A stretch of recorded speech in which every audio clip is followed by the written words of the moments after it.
Paul Skeens is living the dream at 22 years old, becoming the first overall pick in the MLB draft and then starting in the All-Star game just a year later. But maybe his biggest flex is dating LSU gymnast and influencer Livvy Dunne. Even though Paul is just a rookie, Livvy has become very well known to MLB fans, which probably has something to do with her 5 million Instagram followers. So in this video, I've decided to put her in the MLB and play out her entire career. However, before she can even take the field, we're faced with a huge challenge, and that's trying to create her. Because I've been in the create a team screen for over an hour, but she's still not looking quite like herself. However, I think I finally found a genius solution to this problem, so I'm hoping that face scan can work its magic. And as you can see, we're loading up our brand new scan of Livvy Dunne, and that definitely did not work. That did not go according to plan, but thankfully my girlfriend was around to save this entire video, because I think we got Livvy as close as we can get her. Now we have to go through the draft combine, and I'm really hoping we get the Pirates' attention, and I debated putting her at catcher because she already has experience handling Paul Skeens' balls, but due to her background as a gymnast, I think shortstop is gonna be her most natural fit. MLB The Show really needs to fix their hairstyles because she kinda looks like a man, but what's even worse is she completely bombed that fielding drill. At 61 overall, she needs her best performance if she wants to get drafted high, and these draft combine games are gonna be her best chance to showcase her skills. Unfortunately, Livvy flew out in her first two at-bats, but now she's making up for it with a deep drive into right field, and that is over the fence for a home run. That single is gonna do wonders for her draft stock as she drops a single into left center field. And now I'm putting Livvy's 40 speed rating to the test, which may be a dumb decision, but thankfully she's in there. I'm trying to do anything I can to pad Livvy's stats, as here's an RBI single, but aside from that home run, she has not shown a lot of power at all. Despite that limitation, she still got drafted by the Pirates because obviously she had to go to the same organization as Paul Skeens. Just like in any of my videos, we do have some goals for Livvy Dunne, which are to make the majors, win a World Series, become 99 overall, and finally make the Hall of Fame. It's definitely a relief she gets her own locker room, because it's very fair to say that the rest of the AA team would be getting very distracted, and it's going to be a very long journey for Livvy to catch up to Paul, who is 91 overall. It is very fitting that Livvy Dunne's on a team called The Curve, but of course she does not want to stay here for long, and even though she should not have swung at that, it is gonna pay off. There's an RBI in a 5-0 game, and that should have been number 2, but unfortunately she's robbed of a multi-hit debut, at least for now, as that same third baseman goes airborne, is able to make a play, but the throw is not going to be in time. That secures a very good debut, as she got the first upgrades of her career, but if she wants to take a leap forward, she needs to show some more power, as this is gapped into left center field, going back all the way to the track where it one hops over the wall for an automatic double. The Curve have not lost a game since she joined the squad, but that could quickly change as they're trailing 4-0 to the Rubber Ducks. Now it's time for Livvy's first dynamic challenge, and this should be a piece of cake, as all she has to do is advance a runner, which she's able to do, lining this down the third baseline for her second double of the season.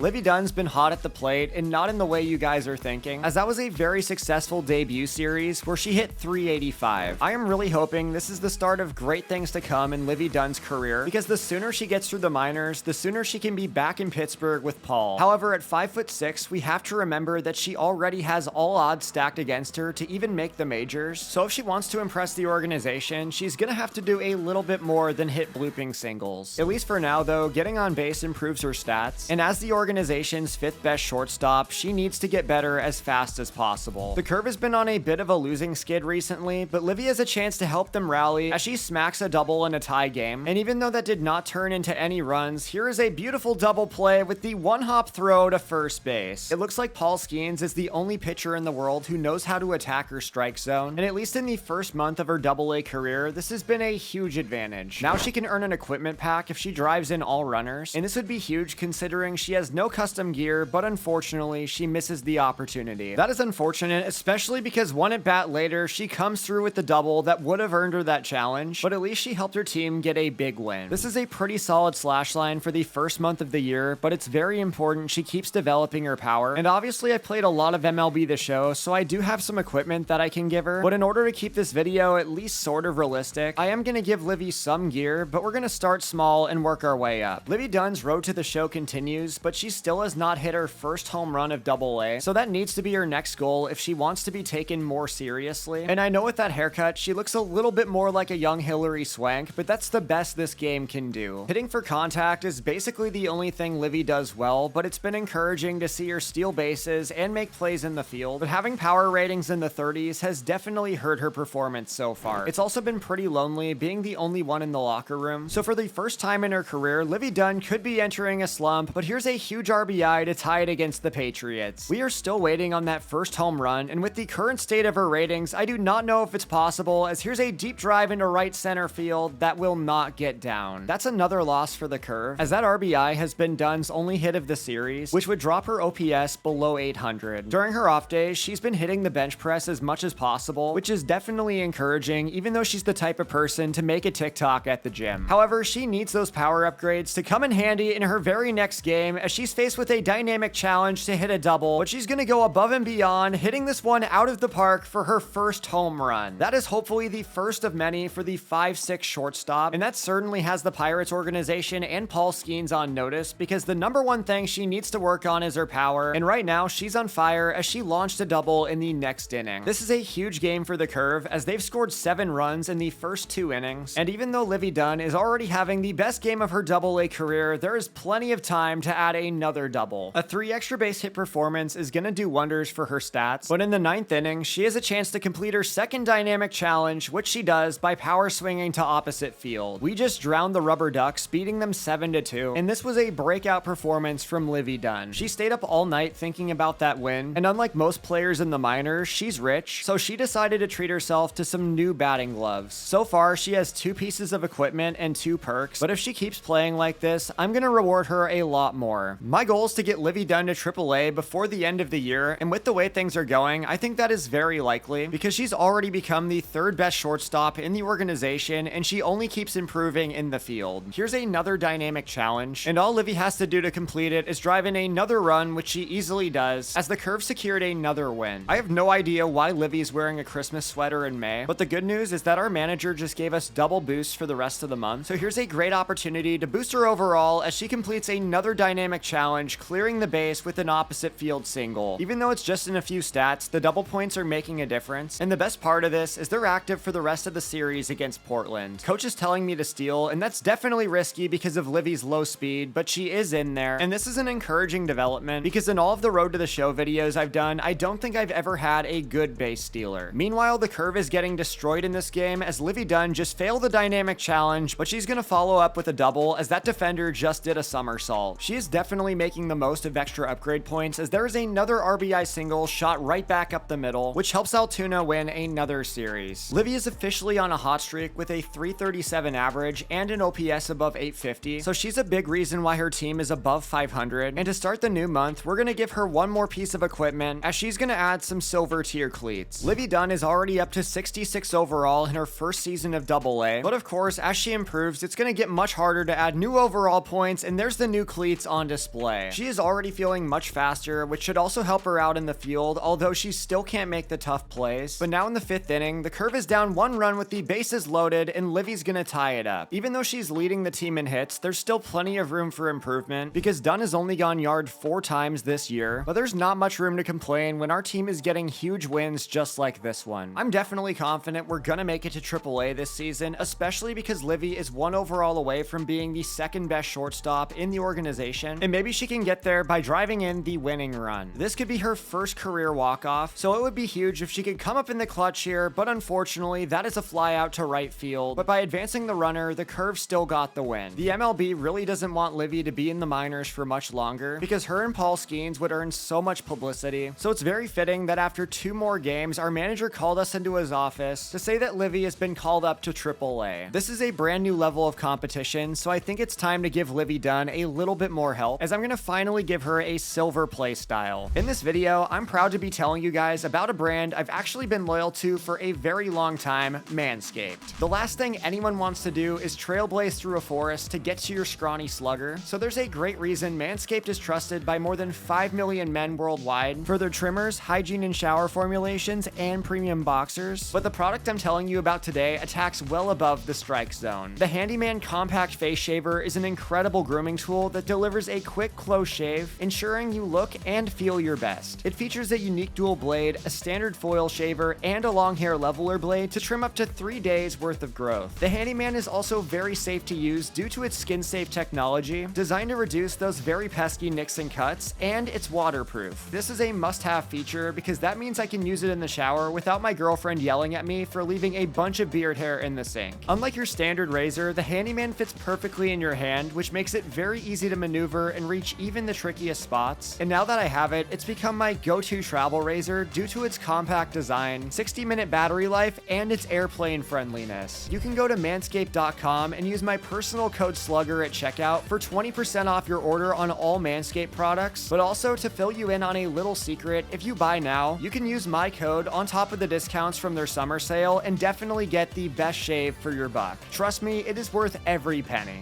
It only took Livvy Dunne 2 months to get up to AAA, and now she's doubling in her debut, so she is definitely motivated not only to get back to the show, but also to be with Paul Skeens again. But even then, it's likely going to take some time for her to get fully adjusted to this level. Livvy still has some limitations in the field, and it's unclear if she's going to stay at shortstop in the majors, so this stint in Indianapolis is at the very least a chance for her to add some more balance to her game. She already has 2 doubles in 2 games, so the extra power has been encouraging, as that silver skill set put her up to 72 overall, and she's hitting the ball very hard. Dunne continues to do what she does best, slapping balls all over the field, as in 3 games, she has a 500 batting average, and she's looking for more. Going the other way, this is going over the defender's head for an easy double. That is a 4-hit game, so if I was O'Neal Cruz, I would be shaking in my boots. I don't think anyone expected Livvy to play this well straight out of the gate, but she came to Indianapolis on fire to the point where she could be in the majors by the end of the season. It also seems she's having a positive impact on the rest of the team, as Indy trailed by 2 runs, but Livvy started a 3-run walk-off rally. It just clicked with me that Livvy's only wearing this ugly sweater to prevent her teammates from getting distracted, and this is very necessary because the Indians are 2 games above 500, trying to get back and trying to fight for this division. This is the final series before the All-Star break, and with the bases loaded, Livvy Dunne unloads into left center field, carrying all the way back to the wall and over the fence for a grand slam. The best play of her career gives Indianapolis a 10-4 lead, and that extends a 17-game hit streak. Giving her a silver play style is definitely paying off so far, as she's unlocked a new level of power and clears the bases here, so it seems like this move to AAA has been everything she needed to launch her game to new heights, as she has another extra base hit in the 3rd inning, but why stop at 2 when you can go for the triple? This is not what the kid from the movie The Sandlot meant when he said you play ball like a girl, but to be fair, when he said that, he had no idea that Livvy Dunne would take the world by storm 20 years later. However, if this video has taught me anything, it's that MLB The Show really needs to update their hair to let you make it more blonde, because Livvy's looking a lot like Dumbledore from Harry Potter. But if any of you are thinking that I did Livvy dirty, just remember what MLB's face scan feature did, because this literally could not be any more wrong. Regardless, it is only a matter of time before she gets called up to the majors if she keeps playing like this, as it's officially the second half of the season where Livvy's starting with an opposite field single. Memphis is beating us 6-4, but it's not going to stop Livvy from making more big plays, as Indianapolis would actually come back to take the lead, and now Livvy Dunne's going to extend that, making it 8-6. What an insane comeback for the Indians, as Livvy got some big upgrades, and she has shown no signs of slowing down. She is already very close to catching O'Neal Cruz in her first season, and that's certainly gotten the attention of our organization, as the farm director called Livvy to tell her that they're sending scouts to watch her game, and she responded by launching a no-doubt homer in her first at-bat. That is the best possible way she could have responded to the pressure, but of course there's still a lot of game to go, so in her 3rd at-bat, she's gonna drive in another run. Now the pressure is really on though, because she has a dynamic challenge, and even though it's not the easiest option, we're going for the double, which we're unfortunately not able to get. Regardless though, her 4-hit game gave us the win, and that was also a boost game, so she got some big stat increases. The scouts are still in attendance for game 2, so Livvy has a chance to make even more of an impact as she goes Oppo Taco in the 4th inning for an automatic double, as she must be pumped up because her power has really been on display lately, as she goes opposite field once again, where the left fielder has to chase it all the way back near the wall, but it bounces into the seats again. That is another elite performance from Livvy Dunne. So now we're moving on to our last chance to impress the organization. The biggest concern about Livvy Dunne is her ability to play shortstop at the major league level, but she's definitely proving her critics wrong, and now she's getting intentionally walked. Then, with the game on the line in the bottom of the 9th, she got intentionally walked once again, as Indianapolis secured the victory. After that performance, I think we all knew what was coming, as in just half a season, Livvy Dunne is a Major League player. This is a big deal for Major League Baseball, but I do think it's pretty weird that she just had to be introduced to Paul Skeens. All things considered, it looks like Brian Reynolds is rizzing her up, but he could also just really be threatened by her, knowing that she's gunning for his spot in the lineup. Pittsburgh is 47-55, so we have some work to do, and I'm gonna start by giving Livvy a full set of equipment. It is finally time for Livvy Dunne's MLB debut, and even though this is weak contact, she's gonna reach base, so at least that's encouraging, but it also goes to show that this is a whole new level of competition, and it's gonna take a lot to stay here. I know it's her debut, but that was not a very inspiring performance, and considering the Pirates still have O'Neal Cruz down in AAA, Livvy is definitely on thin ice. It definitely doesn't help that she's going up against Zach Gallen in her second ever game, and honestly, I'm surprised she even got on base against him, even though the Pirates lost another game. Livvy is still waiting on her first extra base hit with Pittsburgh, and this could be it, as here's a deep drive into right center field that she's gonna stretch not only into a double, but into a triple. Arizona's gonna sweep the series, but at least Livvy Dunne secures a 3-hit performance, which earned her some very good upgrades. This is the first time Livvy Dunne and Paul Skeens have shared the field together, and of course, we're starting out with some chaos as the game is slowing down for Livvy, who is able to make a diving play from the shortstop position to throw the runner out. The Pirates are winning this game 2-1, as there's 2 on for Dunne, who drives this deep into right center field, but unfortunately, it is not going to be deep enough, so she is still hitless in her second series at the Major League level. At least Paul has put together a good start, but Livvy just got robbed by Justin Verlander, so the 7th inning could be her last chance to get a base hit, but she does deliver, but somehow the Pirates bullpen blew this game. However, the team would rebound with 2 more wins against the Pirates, including one where Livvy had a monster game with 4 hits and a home run, so it's safe to say she's not going down to AAA anytime soon, especially as she singles against Ohtani. It's impressive for a rookie to even get on base against him, but now Livvy's gonna go above and beyond, driving in the tying run against one of the best teams in the league, but her success is not turning into wins. It's the end of the month, which means we get double points to some stats, and it's time for Livvy to take advantage as we're up 1 against the Guardians, but just like most of the Pirates season, they would ultimately disappoint in the end, as Livvy flies out to left center field in what ended up being a big loss. It is very clear the Pirates are not making the playoffs, and because it's not possible for Livvy to complete any more career goals, we're gonna sim the season. In just 60 games, Livvy Dunne made a huge impact on this Pirates offense, putting up 9 home runs, 40 RBIs, and a .358 batting average for a .974 OPS, and despite being here for less than half the year, she put up the same WAR as Brian Reynolds. That being said, I am very curious if she has a chance to win Rookie of the Year, but of course, Paul Skeens is not just taking her home, but also this award. As soon as we complete our second video goal, I'm gonna give Livvy Dunne a gold skill set, and more than likely, the next goal that Livvy's gonna complete is making an All-Star game as its opening day of Season 2. So far against Colorado, Paul Skeens is pitching a shutout while Livvy Dunne has an RBI, as this could finally be the year the Pirates make the playoffs and Livvy Dunne is capping off a great day by launching a huge 2 RBI triple, showing that an All-Star game is very possible. This is a huge early test against the Dodgers, who signed Corbin Burnes in the offseason, as Livvy walked in her first at-bat, and now she's gonna steal a base, taking off for second, and she's in safe. This is also a big game for Paul Skeens, who's back on the mound, but just prevented Livvy from turning a double play, and that would prove to be very costly, as LA's offense exploded for 6 runs. If we want to make the playoffs, we have to play better than this, and this series against New York could be a great opportunity to bounce back, as Paul Skeens is back on the mound, and at least Livvy Dunne starting this game with a single, and she could be on all-star pace as she's watching this one drift outside the foul pole. It is very rare that she goes yard, so that would have been huge, but she still found a way to get on base, and she's gonna do it again with another single. That was an excellent rebound performance from the Pirates, but they would not stop there, surging to a 9-2 record, which is no surprise considering Livvy Dunne is in second place for MVP. While it is unlikely, Livvy has a chance to complete 3 goals this season, as it's basically guaranteed that she goes to the All-Star game if she wins the MVP, but considering that the Pirates do lead the NL Central, I do not think a World Series appearance is out of the question, as Livvy Dunne is launching a home run into left field to get them on the board against Cincinnati. Her power is really starting to come alive, but it's still not ideal that she's the only run of the game so far against a division opponent, as she's looking to change that in the 6th inning, going deep where it's caught. Pittsburgh is once again struggling right after we saw them manhandle the Mets, so it's definitely reasonable for Pirates fans to be afraid that this is another fast start that falls apart, but Livvy Dunne is trying really hard to change history. However, even though that was a very clutch RBI double, the Reds came marching right back, and no offense to our pitching, but it's become very clear that they're the weak link to our team, as Livvy just just doubled again in what was another big loss. We just lost a series to the division cellar dwellers, but Livvy Dunne is still the MVP frontrunner, so we need to choose our battles. To open the next game, we have our first boss challenge, and even though we don't need any more equipment, I'm pretty competitive, so my goal is to drive a run and complete this, as I should not have swung at that, but that was the most ridiculous double play I've ever seen. You've got to be kidding me. As you can see on this replay, Correa literally just rolled it over to second base, and he made a ridiculous jumping play. So Livvy is 0 for 2, but does draw a full count walk. And now, as you can see in the bottom of the 8th inning, the Pirates are winning 8-1, so they bounce back from a series loss. We're a bit over 2 months away from the All-Star break, and it's definitely fair to say that after the first month of the season that she had, Livvy Dunne is more than on pace to make the game. And you already know that the moment she does, I am switching her over to that beautiful, highly coveted gold skill set. Before we can get there though, we're taking on Cincinnati once again, and even with Paul Skeens on the mound, we're down a run. And then to my surprise, he would give up 3 more, so it really feels like he has not been himself this season, and what a catch in right field. Are you kidding me? Even though we're in first place in the division and they're still in last, they have our number for some reason. And I really didn't think about this until now, but I'm really hoping that Paul Skeens and Livvy Dunne being on the same team doesn't distract both of them from helping the Pirates reach the promised land. The Reds are the only division team we faced this year, and we've already lost 2 series to them. So even though the Pirates are still in first place coming out of that series, I'm very nervous for the rest of the year. That was also one of the first games we've seen where Livvy has not reached base, so she's making up for it with a huge 3-hit performance, with this one being a home run against a good team in the Houston Astros. It has taken a while, but she's starting to find her home run power, hitting this to the top of the wall. So much like most of the comments on our TikTok videos, the girl is smoking hot, as Pittsburgh was able to get a bounce back win. I don't think Livvy Dunne leading the team in pretty much every offensive category was on my bingo card, but if she wants to hold on to the MVP lead, she needs to do a bit more, because Shohei Ohtani is creeping up fast with 17 bombs. By the way, a very interesting note is Jared Jones and not Paul Skeens is in second for the Cy Young, as early on, Pittsburgh is up 1-0, and Livvy Dunne just got aboard after coming so close on her last at bat. There have definitely been a lot of singles lately, but I guess that's to be expected when you're 5'6", 120, but here we go. This is a deep drive into left center field, and that is over the wall for an automatic double. After that, I really thought the Pirates were gonna get this win, but instead, they're down 2 in extras, and Livvy Dunne just struck out with 2 aboard, which would lead to a very unfortunate loss. That was just the first game of the series though, and I'm really hoping that Livvy Dunne's brand new lucky socks can make a difference, but as you can see by this final score, they definitely did not. We still have a 4-game lead in this division, but the more we keep losing to the Cardinals, the worse that looks. But fortunately, Livvy Dunne starts the game with a deep drive into left center field that she's gonna stretch into a triple, but unfortunately, she is thrown out. In my defense, coach told us to go for it, but that could very well be the difference between winning this game and being tied in the 5th inning. And once again, Livvy was just a bit too slow to get aboard, except maybe she does not need speed when she has this freakish power going deep into center field, and that is over the fence for a home run. Pittsburgh leads 8-2 all of a sudden. I did not even see that we tacked on 5 more runs, but this ball is crushed. Wait a minute, that is going deep into right center field, and for the first time in her career, Livvy Dunne has a multi-home run game. There's no doubt that was a fun one, and at least that big game adds a positive spin to a series loss, except just as I feared, if she wants to win MVP, she's gonna need to be a lot more productive. We've got a famous TikToker going up against Japanese Babe Ruth, but honestly, now that I'm thinking about it, we have definitely seen some weirder matchups on this channel. By the way, if you're either new around here or you're returning and just haven't built up the courage to subscribe yet, definitely do that if you're enjoying the video and want to see more. I'm very happy to say my channel just hit 30,000 subscribers, yet YouTube still tells me that like 85% of you guys are not subscribed, so I'd love for that to change, as she just got pelted right in the cheeks. Honestly, thinking about it, that should be a pretty good distraction, because just like your Little League coach always said, you're gonna hit the target you're looking at. It's taken a month, but the Pirates finally won a division series, so now it's Livvy and the Pirates' day off after a 4-game win streak, so Livvy's gonna unwind with a ball handling drill, and you definitely know Paul's her partner for that one. The All-Star break is coming up fast, but I think it's only fair that we see a series against every division rival before then. So of course, the series against Milwaukee starts with a boss challenge. This is a great redemption chance for missing out on the last one, and if you've watched this channel for a while, you know that I am absolutely cursed when it comes to completing these, as I hit into a double play on the first pitch I saw. A 2-home run game is no problem, but God forbid I hit a single to advance a runner, and speaking of dingers, here's one into right center field, as I'm at least okay with avenging myself like that. Unfortunately, we are not winning this game, but at least Shohei Ohtani just got a little bit more nervous, as it is true that Ohtani has the substantial lead with 26 home runs and 69 RBIs, but we all have to remember this can change very fast because Livvy Dunne is leading in all-star shortstop voting, and when she makes the game, she is going to climb all the way up to 88 overall. I think Livvy Dunne could take a month off and still make the all-star game, especially after this dinger against Atlanta, as that no-doubter was her 21st on the season, but make it 22, she goes back-to-back. That is her second multi-homer game of the year, and it really looks like hitting the gym and adding equipment that boosts her power has paid off, as these are her in-game stats. Having a lot of gear from my previous Road to the Show runs certainly helps, but I've still tried to slowly give her gear over time, as this is blasted into right center field. There is no way, carrying back to the wall, that is over the fence for the trifecta home run number 3. She is gonna swing that sword once again, and I do want to remind you guys real quick, we are playing on Hall of Fame. This is just an insane game. 3 hits, 3 home runs, and now this really should have been an RBI, but checking out this final score, I have nothing to complain about. I sort of half expected this, but she jumped Ohtani for MVP, which is absolutely ridiculous considering he is also in second place for the Cy Young. To no one's surprise, he won both awards last season, so if Livvy's better than that guy, I officially have zero doubts that she is going to make the All-Star game, as I'm going to simulate all the way there, but as you can see, there is another big challenge to take on. There she is, faking a hug with Shohei Ohtani, who she hates, and honestly, it's an honor to get invited to the Derby, but I'm a little bit nervous, because I know she's been on a tear lately, but I don't exactly think Livvy is a pure power hitter just yet. Halfway through the first round, she's not even on pace to beat Royce Lewis, who's like the 7th seed, as she only has 10 home runs after her first time out. Thankfully, she did hit a few nukes far enough to earn that bonus time, but watching sure line drive shots fall short of the wall is simply painful. But regardless, I am very thankful for that timeout, because she has definitely found a rhythm, and now in extra time, she just needs 3 bombs to win it. Number 1 came pretty easily, and that was an absolute meatball from our pitcher. That's getting sent into the upper deck, so she might have 2 swings to get the tiebreaker, and there it is, climbing into right field, going all the way to the roof and beyond. Livvy Dunne advances to the next round of the Derby, and thankfully Judge only put up 16 home runs, so we may be a lock for the finals. If anything, she might have made a bad choice at pitcher, because she has a lot more experience wrecking Paul Skeens' balls, and I honestly don't know who this guy is, but his are certainly hanging just fine, as this one's going all the way off the foul pole. I'm a bit nervous that Livvy's out of steam, but we can't panic just yet, because she has 90 seconds to get 5 home runs and 6 to win it. Right after I said that though, she found a great groove, hitting 3 home runs in a row, so before bonus time, the magic number is down to 2, and make that 1. I know it's not necessarily a video goal, but I love doing the home run derby in this game. It's just some fun relief, and beating Aaron Judge is certainly a flex. Just like the hug at the beginning foreshadowed, Livvy is taking on Shohei Ohtani in the final round, so we get to see the 2 MVP frontrunners go head-to-head, and she's gonna start off making a statement with a huge blast into right center field. It is very encouraging that she's already earned bonus time, but she definitely needs to put her neck, her back, and her heart into this, because Shohei is obviously no joke. The problem that I've run into though is that apparently you cannot call a timeout in the final round. I'm spamming the button, and considering she's a 22-year-old contact hitting shortstop, she needs all the help she can get. 19 is a pretty respectable final total, but as I said before, this is Shohei freaking Ohtani, and he is finding a groove in the final round, plenty of stamina to go around. He went deep 22 times in the last round, and I have no doubt that he can do it again, but he just hit 5 foul balls in a row, and this one's actually gonna come up short. Shohei Ohtani needs 3 dingers in 30 seconds, and he's just wasted a lot of valuable time by hitting an absolute moonshot. He also just took another pitch, so I have no idea what he's doing, as there's 6 seconds, 5, 4, he hits number 18, but it does not matter. Livvy Dunne is gonna be your home run derby champion. What a display for her right before getting her gold skill set, as MLB Network breaks the news that she has indeed been selected to the All-Star game. Halfway through the season, as the MVP frontrunner, Livvy Dunne is unlocking a new power level, and honestly, this is just GG for the entire rest of the league. Now that she's become an All-Star, the race for Livvy Dunne's first MVP starts now, and I know she's been in the race for a while, but this is her first game with a gold skill set, so it's definitely a different ball game. Pittsburgh is up 5 runs against Milwaukee, but unfortunately, Livvy cannot capitalize with the bases loaded, and obviously, if she's gonna stay ahead of Shohei Ohtani, those are the type of plays that she needs to to make. It seems she has no problem making big plays when there's no runners in scoring position, as she launches a huge double into left center with the bases empty, but Pittsburgh still lost the second game of the series. There's no doubt that winning this division would make Livvy's season look even more impressive, as the Pirates are trying to get to the playoffs, and this is a great series to prove their worth, as Livvy finally drove in one run, and even though that was not good contact, it's going to become another RBI double. She certainly put this team on her back just like an MVP candidate, and down one in game 3, she makes good contact in a center field, but it's not deep enough, so the Pirates lose again. This is one of the most inconsistent first place teams I've ever seen, and that even includes my Seattle Mariners, who at the time of this recording are somehow still in first place. They happen to be our next opponent, and Livvy Dunne just hit her 100th RBI of the year, which is definitely impressive considering we're not even at the end of July. She had a chance to add another in extra innings, but she got walked, so Seattle beat us in extra innings. Even though I sim most of the games, I'm playing this series because we get double points, and unfortunately in game 2 against Seattle, Livvy just got robbed of an easy single. But that's okay because now we have a dynamic challenge, so this is a great chance to redeem ourselves even though we're losing to Seattle and Livvy's going the other way where it's gonna be caught at the wall. It's definitely frustrating that we have not capitalized on these boosts so far, as the Mariners just beat us 17-3, so I'm really hoping that disappointing series is not a sign of bad things to come, because at their best, this Pirates team is one of the best in all of baseball. It would definitely be unfortunate if the Pirates wasted a great season from Livvy Dunne, Jared Jones, and Paul Skeens, as there's a chance they could have the MVP and the Cy Young winner, as this is going the other way where it stays fair for an automatic double. Livvy Dunne's 4 hits helped the Pirates get a 7-0 win, so after getting swept by Seattle, they came back with a division sweep of their own. It also looks like Pittsburgh made a trade deadline move for Tyler Holton, which obviously was very needed, so it's very good to see they're committed to building around their 2 best young players. Thankfully, the NL Central has been pretty bad this year, so Pittsburgh has a 10-game lead despite being pretty inconsistent, but it still feels like whenever we play a team in our division, we struggle significantly more. Hitting singles is fine, but RBIs ultimately win MVPs, and if Livvy got one here, we could have beat the Cubs. She does have 41 bombs and 107 RBIs with a month to go, but we're very close to another series with Ohtani and the Dodgers that should have a big impact on the race. So far in 2 games, Livvy Dunne has 2 singles and a walk, but finally she secures a double with the bases empty, because of course it would be criminal for her to do anything good with people on base. After an entire season of waiting, we've finally taken Brian Reynolds' spot at number 3, just in time for a showdown with Mr. Ohtani and the Dodgers. In the first game of the series, Livvy Dunne is 0 for 2, but she changes that by hitting a double into left center field, but she was unable to add another RBI in a loss. There are awards at stake, but this is definitely more of a playoff preview than anything, which is bad news for the Pirates because they are losing badly. This is really just proof that no matter how good Livvy Dunne plays, the Pirates are not a complete team yet, as the Dodgers always seem to have a huge surplus of talent, and in this universe, they have Mason Miller. That was a 4 for 5 day for Livvy Dunne, but she did not show a lot of power, which is gonna change in game number 3, with her launching this into the left center gap, and if that did not go into the seats, it would have been a 2 RBI double. I cannot count the number of times that a ground rule double has hurt me more than it's helped, but at least Livvy comes right back with an opposite field RBI, and as we've seen throughout the season, when Livvy hits for power, the Pirates offense usually does pretty well, as here is her 3rd double of the game. She literally and figuratively stepped up to the plate in this win, and game number 4 against Shohei Ohtani is opening with a boss challenge. Starting the game with a big playoff of him could ruin his confidence for the rest of the day, but unfortunately, I panicked. But at least we're still tied up in the 6th inning as Livvy keeps it on the ground and is thrown out. For the first time in a while, Livvy went hitless, but the Pirates still won this game to even the series, and there's a very good chance we're gonna see them again in the playoffs. It is the final series of the month of August, which means that Livvy Dunne can earn double performance boosts, and clearly the whole team is pumped as they are up 5-0. But the most exciting part about the Pirates is there's a lot of young talent under team control for a long time. With Paul and Rookie on their rookie contracts, this championship window is open for a long time, as there's a 3-run no doubt moonshot from Livvy Dunne, which definitely put the cap on a big win. It feels like it's been a while since we've actually seen Livvy hit a home run, so how fitting is it that she goes yard in back-to-back games? And that wasn't just any little league home run, she scaled the green monster. I really think it's gonna take a lot for Shohei Ohtani to catch Livvy Dunne for the MVP, but before we simulate to the end of the season, I want to get her up to that elusive 90 overall. It is very likely that she's only a couple stat upgrades away from getting there, as this one's flying deep into right field, drifting. Will it stay fair? It does not. That certainly would have helped, but at least we're gonna turn this double play for some easy fielding stats, but along with improving Livvy before the playoffs, we're trying to get the Pirates a first round bye. They're sitting at 88 wins with half a month to go, so I'd really like this to be number 89 as we're tied up 4-4 in the 8th inning and Livvy launches a no-doubter to center field. Given how streaky this team is, I really don't want to play in the wild card, so securing this W is a huge deal. I'm also awarding Livvy Dunne with a diamond skill set as soon as she wins MVP, so that could help get closer to 99 overall, which is certainly one of the more difficult challenges Livvy has to complete in this video. We're tied up with the Cubs again, but just like last game, Livvy Dunne is looking to break that open with a deep shot into left center field. The home runs are coming much more often, but her big day is not over yet as the bases are loaded and she goes the other way to get another win over our division rival. Chicago has not been good this season, which makes them the perfect opponent to gain confidence and pad our stats against, as Paul Skeens is on the mound, so we're looking for a huge sweep. Unfortunately though, Paul blew it and we lost in extra innings, so now I don't think he has a chance to catch Spencer Strider for Cy Young. You can't blame him though, because Strider's having a ridiculous season that's caused him to jump in front of Shohei Ohtani for MVP, and honestly, he might even deserve it more than Livvy because this is one of the best pitching seasons I've ever seen. It seems that winning the MVP is not as guaranteed as we thought it was, so it's time to rise to the occasion and eliminate any doubt as she launches a deep bomb to straightaway center. After a few more games, Livvy reached 90 overall, so I think there's nothing left to do except sim to the end of the season as the Pirates finished with 98 wins and secured a first round bye. Also, the moment we've all been waiting for, Livvy Dunne did win the MVP, along with the batting title, the Hank Aaron Award, and a Silver Slugger. Paul Skeens did finish third for the Cy Young, although I feel like he really deserved it over Yamamoto. But looking at the rest of the Pirates roster, O'Neal Cruz and Brian Reynolds both had pretty good years, along with a few more players. But aside from Livvy Dunne, the big strength for this team was definitely their pitching rotation. We're going to the playoffs, but just like I promised, I'm going to give Livvy Dunne a diamond skill set, along with some diamond perk upgrades, which jump her all the way up to 95 overall. Winning a World Series, becoming 99 overall, and getting into the Hall of Fame are the only goals left, so it's time to lock in on this playoff run as we're facing off against a familiar foe in the NLDS. Even though Livvy failed to drive in her teammate, the Pirates are up 3-1 and make that 4-1 after a solo shot into left center field, so it looks like this diamond skill set is gonna make a difference as there is another home run for Livvy Dunne in back-to-back at-bats. That was a very easy win for Pittsburgh, but I guess it makes sense considering we had 15 more wins this season than they did, and now Livvy is going yard for the third time. She is absolutely on fire at the plate in the playoffs, as her moonshot gave Pittsburgh the lead and another win. I really can't believe we lost multiple series to this team during the regular season, because as we're seeing, they're pretty mid at best, but they must have heard me say that because they immediately scored like 5 runs. I gotta give them credit for getting back in this series, and now I'm a bit nervous because all it takes is one more win to send this to a winner-takes-all Game 5 as we're down 2, but Livvy Dunne ties it up. She has done it again, launching playoff home run number 4, and that clearly sparked the Pirates offense, who would go on to score 4 more runs and advance to the NLCS. That was a very satisfying 4-game series win, and honestly, I am very relieved seeing who our next opponent is. I was fully expecting to take on this insanely stacked Los Angeles Dodgers team, or even Cy Young winner Spencer Strider and the Atlanta Braves, but somehow out of everybody, we've ended up with the Diamondbacks, and I really could not be more grateful. MLB The Show needs to fix its sim logic next season, because I get that upsets happen, but teams like the Dodgers seem to get knocked out of the playoffs way too often, as Livvy Dunne goes deep to cut Arizona's lead to just 2. On the other hand though, maybe Arizona just got hot and deserves to be here because they just took Game 1, so it's time for the rest of our offense to get it together as we're up 2, but Livvy did not score another run. Thankfully, Jared Jones is holding it down, but that should have been a hit, so this game was way closer than it needed to be. After carrying the team against St. Louis, the Pirates cannot afford for Livvy to go into a slump, as we're down 1 in a very important Game 3, and she flies out into center field. This is her last chance to put the team on her back, as Pittsburgh is down to their last 2 outs, but Livvy finally delivers as they gave her a pitch right down the middle, and they should have known better. That is a huge mistake. We are in extra innings in the NLCS, but even though I didn't see it, the Diamondbacks got the win. That is a very demoralizing loss, especially after Livvy Dunne delivered with a solo shot in the 9th inning, but now Pittsburgh is in danger of going down 3-1 in the series. We are tied up at 1 apiece, but once again, Livvy Dunne is gonna deliver, going deep into right field, and that is over the fence for a go-ahead home run. She is the only reason we are still in the playoffs, as she has woken up at just the right time against Arizona Arizona all series long, and you have got to be kidding me. Home run number 2 today. This diamond skill set is completely broken, and this series is once again tied up. This definitely makes Game 5 a must-win for both teams, and of course, Livvy Dunne is gonna stand on business. But despite getting herself into scoring position, this game is still tied up at 2 apiece, so she's just gonna have to do it again. I thought that was gonna do it, but apparently Arizona won, so despite her insane performances, we're facing elimination. We need this offense to deliver more than ever, and I'm definitely glad they did, because Livvy just got robbed of a hit. Of course, Arizona would work back into it though, as we're tied up in the 9th inning, and there's no way Livvy Dunne going opposite field for a massive go-ahead 9th inning home run. I do not even know what I'm gonna say if our team blows this, but apparently that's exactly what happened as we're cutting to extra innings. The Diamondbacks scored a run in the 9th inning, which is very annoying, but thankfully this time extra innings works out in the Pirates' favor. What an insane game from our superstar to send us to a winner-takes-all Game 7, where she's starting with a drive into left center field. That's an automatic double. It really feels like she has given Pittsburgh all the momentum in this one, as they're already up 1-0, and now she's gonna put together another double. But as we've seen so many times, Arizona has come back to take the lead, at least until Livvy Dunne drives in the game-tying run on another double. Pittsburgh would take the lead, so now we just need them to hold on for 3 more outs, but they're starting with a single, so it's up to the fate of the game. But as you can see, the Pirates are your National League champions. They would have been eliminated a long time ago if Livvy Dunne was not on their team. As we all know, she was electric during the regular season, but this is a whole new level. She is rightfully the playoff MVP. The New York Yankees are our World Series opponent and are the only team standing in the way of us completing another video goal. And because of how Livvy Dunne performed in the first 2 playoff series, Pittsburgh better finish their season strong just to keep her happy. The Pirates are already up by 1 run, and Livvy loads the bases. However, as you can see, they could not score any more runs, and New York tied the game. Leaving runners on base has been a huge issue throughout the playoffs, but thankfully Livvy Dunne has been hitting nukes left, right, and center. She does it again for what is her 10th playoff home run. The opposite field power has simply been unreal, as she continues to make big plays in the biggest possible moments, and here are 2 more RBIs in what ended up being a very lopsided Game 1 win. I'll be the first to admit I never expected Pittsburgh to be in the World Series this early on, but to be fair, I also never expected Livvy Dunne to turn into as much of a monster as she's been early on in her career. However, it does take a village, and even though she's gonna hit her 3rd double of the game, the Pirates are down 9-1, as they wasted another excellent performance from their best player. This makes Game 3 very important, as we're tied up at 6 apiece in the 8th inning. But now it's time for the Pirates to unleash Livvy Dunne, as she comes up with a huge double into the left center gap, and Pittsburgh would go on to secure the win. That double ended up making all of the difference, which would give the Pirates a very advantageous 2-1 lead before they won Game 4. This means they are 1 win away from completing the season with a World Series victory, and they're in a very good spot because they have a 2-win cushion to get it done. However, we are down 2 runs, at least until Livvy Dunne smears this pitch right back up the middle to clear the bases and tie the game. This seems to be another one that's gonna come down to the wire, as Livvy could not get on base, but have no fear because we advance and the Pirates are celebrating because they just won the World Series in 5 games. They have taken down the team that has won the most World Series in MLB history, so Livvy Dunne completes another challenge. The only goals we have left are to get her up to 99 overall and to get her into the Hall of Fame, which are both very close to happening. Honestly though, after that historic season, I feel like Livvy's really well set up for the rest of her career, and I definitely feel that this Pittsburgh team might have another World Series in them. Simming another season and playing the minigame should be enough to get her overall up to 99, and sure enough, that is exactly what happened. Now the final goal of the video is to get Livvy Dunne into the Hall of Fame, and another World Series win could do exactly that. I simulated 4 more seasons, and Livvy Dunne won the MVP in every single one, so I think it's fair to say that she is a Hall of Fame lock, as the Pirates are also 1 game away from a World Series sweep. The Pirates also won the World Series in the first season of my simulation, so Livvy Dunne is trying to give them 3 and 4 years as she goes deep. Along with all of her MVPs, considering all of her awards, she has a very good resume going at just age 25. So with this big comeback win, I feel like she could retire tomorrow and make the Hall of Fame. That being said, it would take me another 4 hours of simulating to reach the end of her career. So because the Hall of Fame potential bar is completely maxed out, we're gonna call this challenge completed, as I created Livvy Dunne in MLB The Show 24 and turned her into an absolute machine right alongside Paul Skeens. This was a very fun video to make, and if you enjoyed it, please help me out by dropping a like and subscribing, because this one took a lot of work, and if you're interested in watching more of my content, click right here to see it.